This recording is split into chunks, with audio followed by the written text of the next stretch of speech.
Indian food diary. तो आज આપણે બનાવવાના છે નમકીન મગની દાળ। એ આપણે તેની રેસીપી। આ મેં મગની દાળ લીધેલી છે જે મેં 3 થી 4 કલાક પલાળેલી હતી, તેથી આપણી દાળ સરસ રીતે પોચી થઈ ગયેલી છે। અને આ મેં મીઠું લીધેલું છે તેલ તળવા માટે। તો હવે આપણે દાળને પાણીમાંથી નિતારી દઈશું।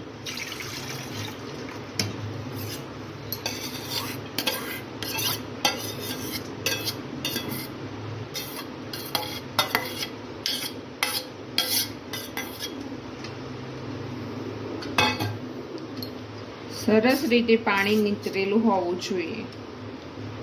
ત્યારબાદ દાળને એક નેપકિન કે કોટનના કોઈ બી કપડામાં પાથરી દેવાની, જેથી કરીને બધું પાણી સરસ રીતે નીતરી જાય અને દાળ આપણી એકદમ કોરી થઈ જાય।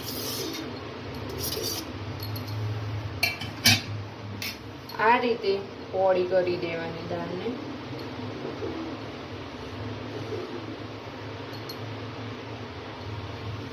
આમ લૂછી દેવાની।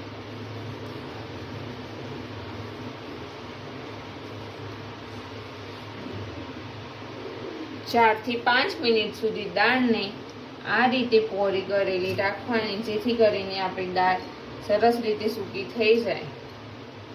દાળ આપણી સરસ રીતે કોરી થઈ ગઈ છે, તેને હવે એક વાસણમાં લઈ લઈશું।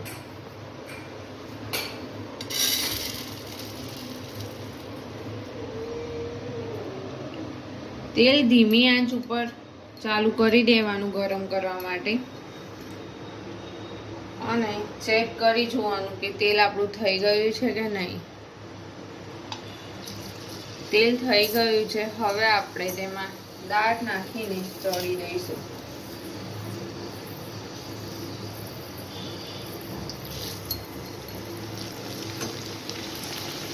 દાળ જેમ તરાશે તેમ ઉપર આવશે ધીમે ધીમે।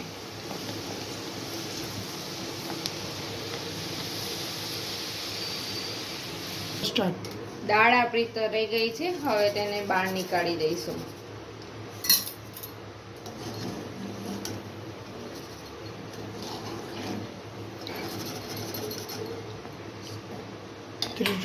હવે આપણે આ રીતે બીજી બધી દાળ તળી દઈશું।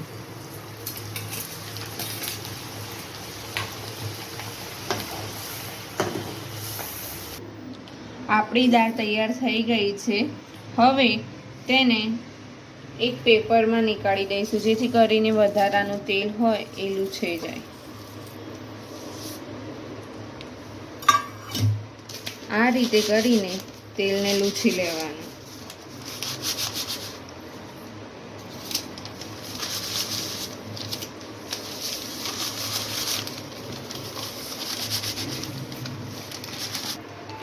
દાળ આપણી સરસ રીતે કોરી થઈ ગઈ છે। હવે તેને એક બાઉલમાં નીકાળી દઈશું અને મીઠું નાખીને મિક્સ કરી દઈશું। મીઠું સ્વાદ અનુસાર લઈશું।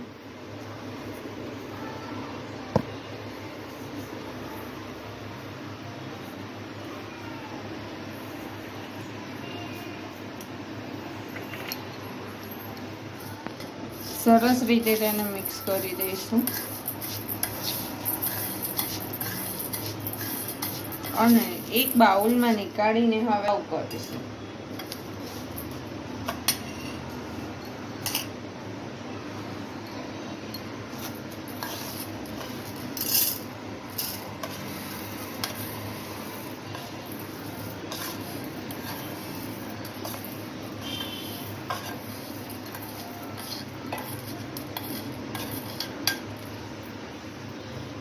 આપણી મગની દાળ બનીને તૈયાર છે। હવે